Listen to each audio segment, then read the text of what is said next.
Hello friends, நம்ம favourite சீரியலில் அடுத்து என்ன சுவாரஸ்யமாக நடக்குதுன்னு பார்க்குறீங்க.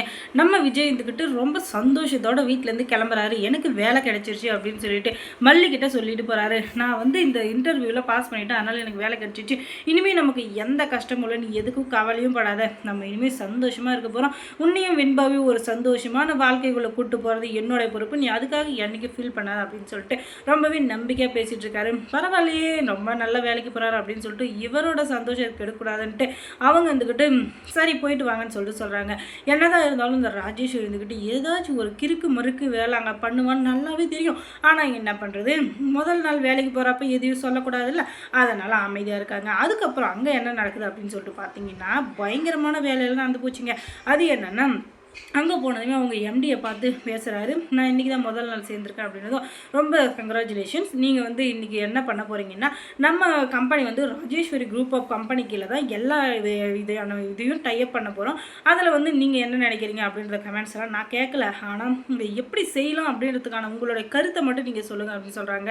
என்னது ராஜேஸ்வரி குரூப் ஆஃப் கம்பெனிஸா, அதுக்கீழே எதுக்காக செய்யணும் அப்படின்னு சொல்லிட்டு பார்த்தா இங்கே எல்லாத்தையுமே அவங்க தான் முடிவு பண்ணுவாங்க, இதில் மட்டும் என்ன அது விதிவிலக்கா அப்படின்னு சொல்லிட்டு பார்த்தா இது அந்த நிமிஷத்துலேயே திரும்பி பார்த்தா பாருங்க, யாராவதுன்னு பார்த்தா அந்த ராஜேஸ்வரி கூமுட்டை தான் அங்கே போய் முதேவி அந்த வேலையை எப்படியாச்சும் கெடுக்கணும்ல, அதுக்காக அங்கே உட்காந்துனுக்குது. அதனால அது என்ன பண்ணுச்சு அப்படின்னு சொல்லிட்டு பார்த்தீங்கன்னா, வாங்க விஜய் சௌக்கியமாக, நீங்கள் எங்கள் கம்பெனிக்கு வர்றதுக்கு உங்களை வரவேற்கிறேன்.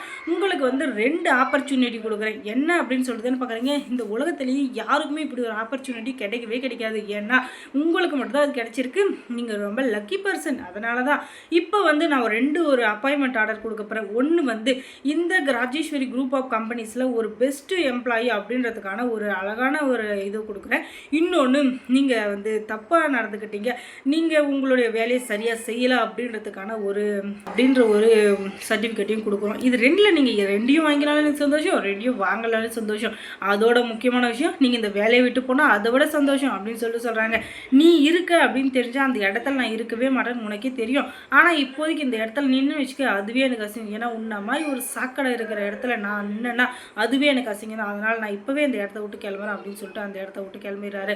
ஆனாலும் அங்கே சும்மா இருப்பாளா ராஜேஸ்வரி, ஓஹோ இதாண்டா வேணும், இதை தான் நான் எதிர்பார்த்தேன். இத்தனை நாளாக சிங்கம் எதுக்குடா பொதுகி போகுதுன்னு பார்த்தா இது உருமுறதுக்கு இல்லை பாயறதுக்கு அப்படின்றது இப்பயாச்சும் நீ தெரிஞ்சுக்கோ, நான் தான் அந்த சிங்கம், நான் உருமுனா நீ அந்த இடத்த நிற்கவே கூடாது அப்படின்னு சொல்லிட்டு சொல்கிறாங்க.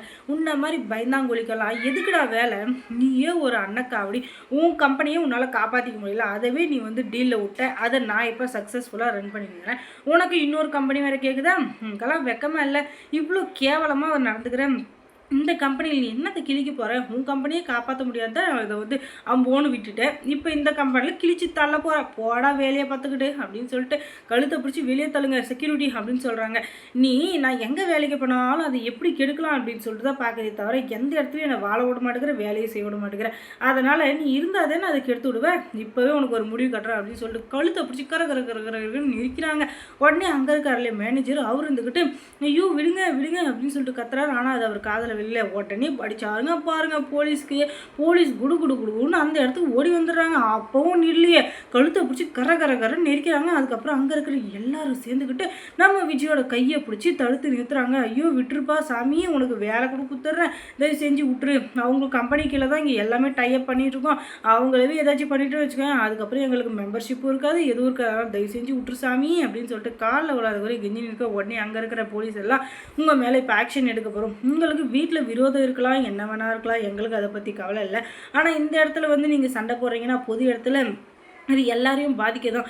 அதை நீங்கள் தெரிஞ்சு பண்ணுறீங்களா தெரியாமல் பண்ணுறீங்களா எனக்கு தெரியாது, ஆனால் இப்போதைக்கு உங்கள் மேலே ஆக்ஷன் எடுக்கிறோம் அப்படின்னு சொல்லிட்டு நம்ம விஜயை அரெஸ்ட் பண்ணி கூப்பிட்டு போயிடுறாங்க. அதுக்கப்புறம் என்ன, ராஜேஸ்வரிக்கு ஒரே கொண்டாட்டம் தான். அடேங்கப்பா, நம்ம ஒரு பிளான் போட்டால் அது வேறு பிளானாக நடக்குது, நம்ம சொல்கிறத கேட்டு அவன் முதலே இந்த இடத்த விட்டு போயிருந்தான்னா வேலை மட்டும்தான் அவனுக்கு போயிருக்கும். ஆனால் அவனை நல்லா வெறுப்பேற்றதுனால இப்போ போலீஸ் பிடிச்சிட்டு போயிட்டாங்க.